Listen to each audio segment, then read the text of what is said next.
Olá, eu sou Hermínio Portes.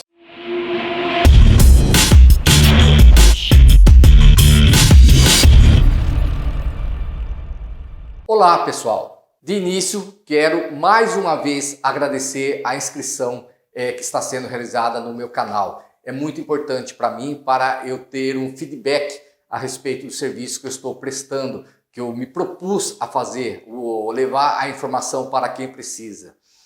Então isso dá um ânimo para que se continue fazendo vídeos informativos e não consultivos, levando o conhecimento ou esclarecimento para quem precisa. Por favor, continue se inscrevendo no meu canal, é muito importante para mim. Enfim, saiu a portaria referente ao IPVA do ano de 2022 no estado de São Paulo. Essa portaria ela é datada no dia 18 de abril e foi publicada no dia 19 de abril de 2022. Mas, como vocês viram, nada modificou. Vamos entender, todo mundo falava portaria CAT. O que é portaria CAT? CAT são as iniciais de Coordenadoria de Administração Tributária. Então, como vocês viram agora, não é a portaria CAT, é a portaria SRE número 30. O que significa o SRE? É Secretaria da Receita Estadual. Tanto faz, porque no início, logo no preâmbulo dessa portaria, ela altera a portaria CAT que regulamentava a forma como que se faz a cobrança do IPVA de 2022. A cobrança não, o pedido de isenção. Lembrando, a portaria ela é apenas um ato administrativo interno, vincula apenas os funcionários que têm que ter uma espécie de uma cartilha de como proceder. Ela não depende de aprovação, não depende de votação, não depende de nada, tão somente do superior hierárquico daquela repartição pública.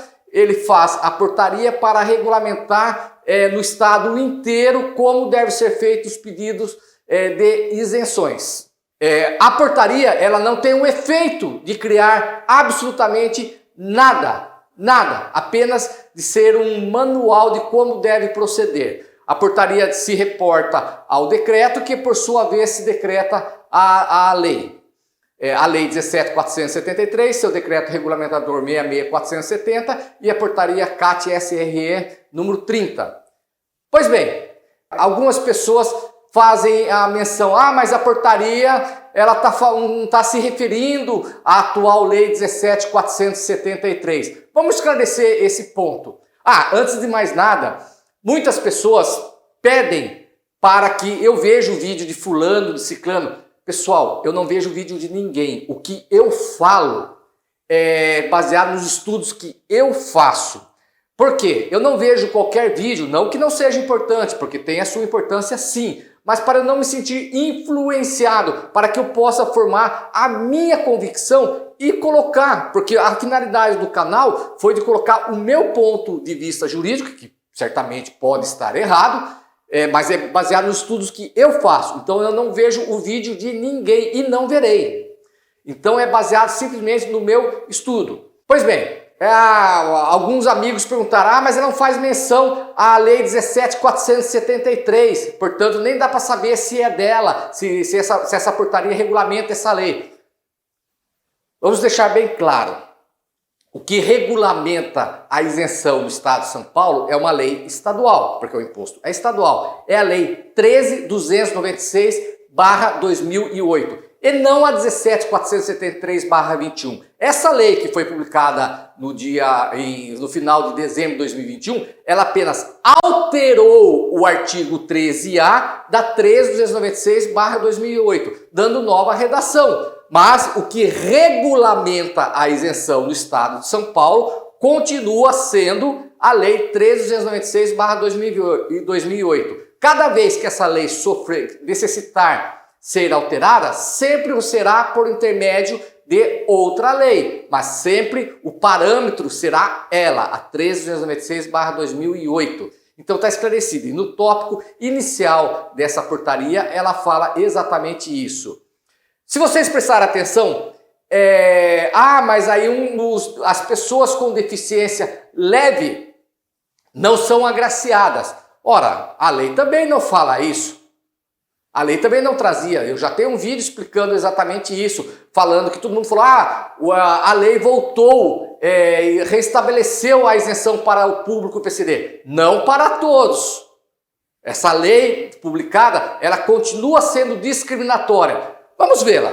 Olha aí, o artigo 13A, que foi alterado pela 17.473/2021, passou a ter a nova redação, falando: fica assegurado o direito à isenção do IPVA para um único veículo de propriedade de pessoa portadora de transtorno do espectro do autismo em grau moderado, grave ou gravíssimo, ou com deficiência física, sensorial, intelectual ou mental, moderada, grave ou gravíssima, ou de seu representante legal, na forma e nas condições estabelecidas pelo Poder Executivo. Então, como vocês viram, a lei ela não fala sobre a deficiência leve.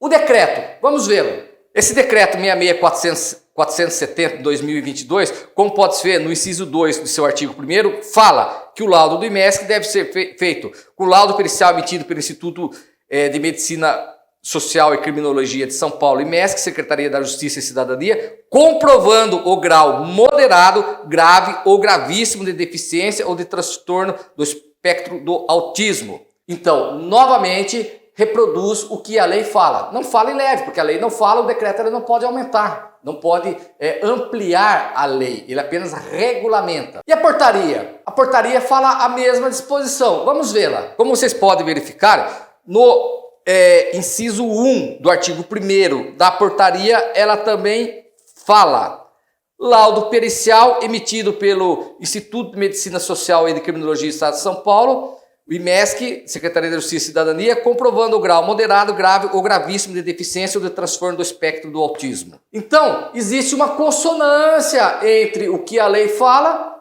o decreto regulamenta, o que o regulamentador fala a mesma coisa, não contempla a deficiência leve, e a portaria, por sua vez, também não. Então, como eu havia falado, essa portaria ela não era necessária, é mais uma providência interna para os servidores de como deve ser feito do que para o público externo, para as pessoas que irão se beneficiar dessa isenção, porque ela não cria nenhuma obrigação, nenhuma portaria.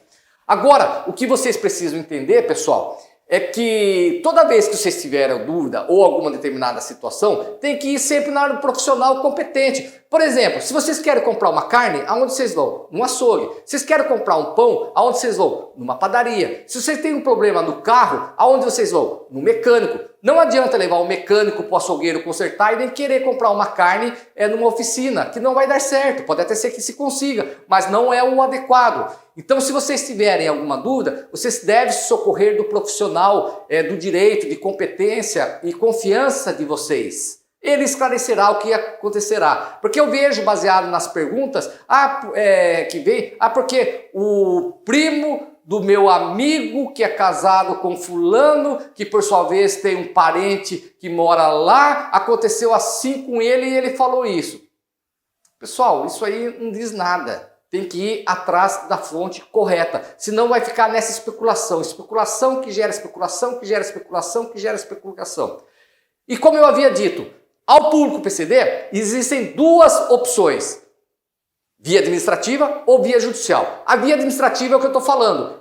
Quem não quer socorrer-se judicialmente tem que se submeter à via administrativa. Fazer o que a Secretaria da Fazenda determina. Não adianta você querer comentar, isso aqui está errado, tal, porque o campo adequado não é esse. O Estado não vai modificar o pensamento dele ou a portaria por causa das reclamações que estão tendo. O Estado é muito grande, existem outras preocupações. Então, não adianta ficar comentando ato administrativo. Isso não vai surtir nenhum efeito prático. Então, se você fez a opção pela via administrativa, você tem sim que fazer o laudo do IMESC, você tem que fazer o novo pedido até o dia 31/7, senão você terá o seu IPVA, a isenção que você tinha, suspensa. Pois bem, não optando pela via administrativa, resta a via judicial. Aí sim é o campo adequado que vocês têm para levar toda essa discussão. Agora, uma coisa que ninguém atentou, mas eu vou já me antecipar e falar. Todo mundo fala da deficiência, a deficiência leve não foi agraciada. Sim, a própria lei não contempla. Mas o que é deficiência leve? Quem define? Do jeito atualmente que se encontra, a deficiência leve, ela será definida pelo laudo do perito, pelo laudo a ser realizado pelo IMESC. E certamente, como vocês viram, o laudo que foi modificado pela Lei 17.293/2020, não havia no corpo desse laudo uma parte possível aonde o perito pudesse falar que ele necessitaria de um determinado tipo de carro, só automático, o câmbio automático, a direção hidráulica para dirigir. Não havia essa possibilidade do perito colocar. Era um laudo pronto, aonde simplesmente deveria se preencher os claros. Então é quase que com absoluta certeza que o laudo do IMESC também será padronizado, aonde estará o próprio Estado de São Paulo definirá o que ele entende como sendo deficiência leve e vai colocar um quadro lá no sentido de que um campo para colocar é deficiência leve e as doenças que ele entende como sendo tal. Então não haverá a disponibilidade ou a possibilidade do perito colocar o que seria uma deficiência leve, moderada ou grave, gravíssimo, grau moderado. Não existe essa possibilidade.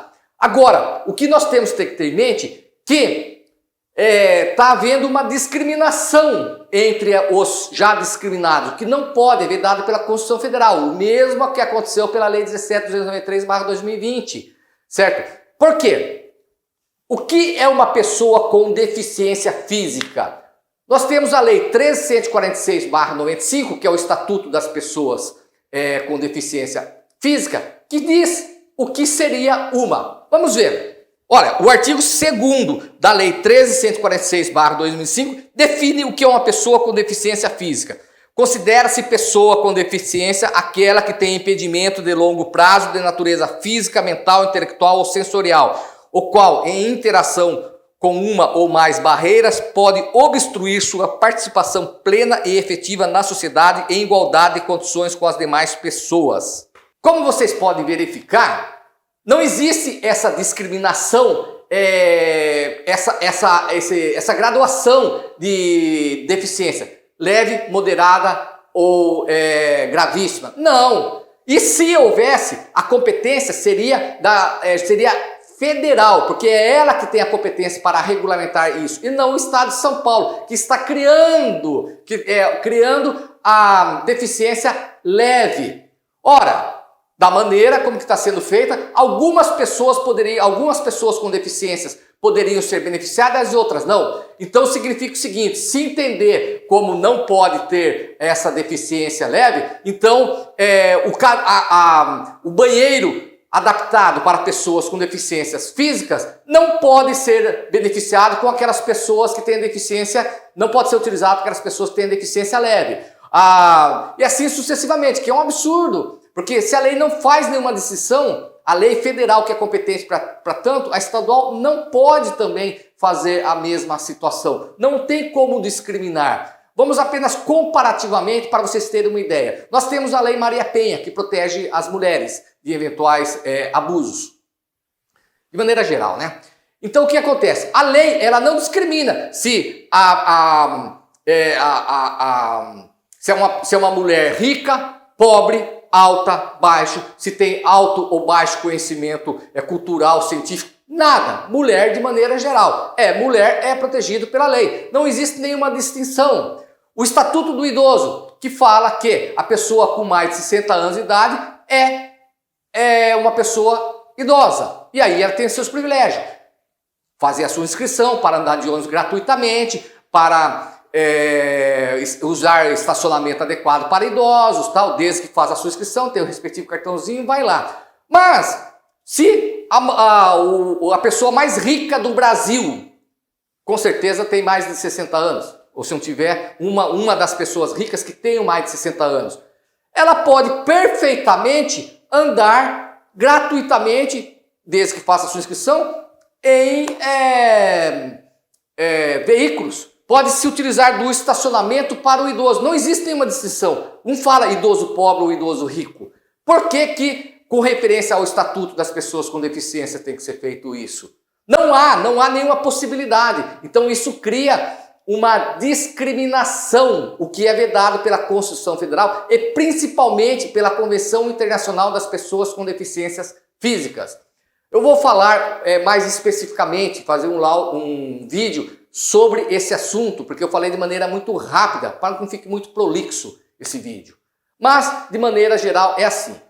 PCD, duas opções. Administrativa. Se fizer administrativa, tem que submeter sim ao que o Estado está impondo. Não adianta ficar questionando, falando, é isso, está certo ou está errado. Pura perda de tempo. Tem que se obedecer ao que está estipulado. Porque não existe essa possibilidade de você modificar pela sua insatisfação. Agora, não está contente com aquilo? Via judicial, como existem vários requisitos que já demonstrei. Então, na via judicial, sim, aí é o local adequado onde você vai mostrar a sua insatisfação e por que você entende que você tem o direito à isenção. Com base nisso, o Poder Judiciário vai analisar, e com base na legislação que você falou e o que a Fazenda vai se manifestar, e vai decidir, com base numa legislação, e não em comentários, ou fulano disse, ciclano disse, isso não resolve nada. Então, o Poder Judiciário, como eu sempre falo, é a última trincheira do cidadão honesto para ver restabelecido o seu direito. E é lá, se vocês quiserem, que terão que discutir. Eu espero que esse vídeo tenha sido útil. Se for, por favor, compartilhe. Me sigam nas minhas redes sociais. Muito obrigado, fiquem com Deus e até a próxima.